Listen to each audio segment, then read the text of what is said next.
ang dating nanny, factory worker, cleaner, clerk, ngayon ay isa na pong online business owner. Ibabahagi ko po sa inyo ang negosyong ito na nakapagpabago ng aming buhay. Akala ko po lagi masarap at masaya ang buhay bilang isang immigrant dito sa Canada. Pero kahit ano pang gawin, 2 o 3 ang trabaho, living paycheck to paycheck ay talagang mahirap po ang sitwasyon. Hindi po talaga komportable. Aminin man natin sa hindi, gustuhin ko mang makatulong ng lubusan para sa aking mga mahal sa buhay sa Pilipinas.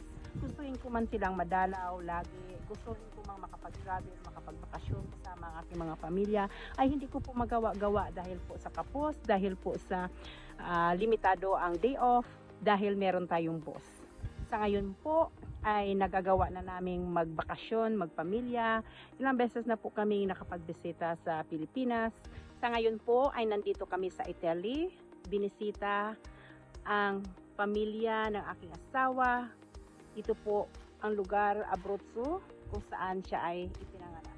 Nakarating din po kami ng Venice, ng Rome, at talaga pong malaki ang naitutulong ng aming online business na ito. Hindi po mahirap gawin ang negosyong ito.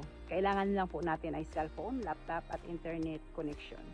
Dala-dala niyo po ang negosyong ito kahit saan po kayo makapunta. Ito po ay tax write-off at hindi niyo rin po kailangan maging tech savvy. Hindi rin po tayo magre-recruit, hindi po tayo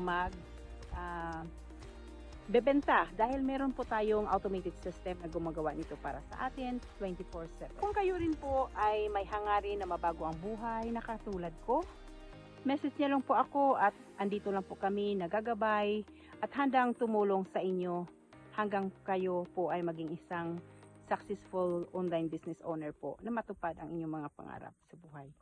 Salamat po.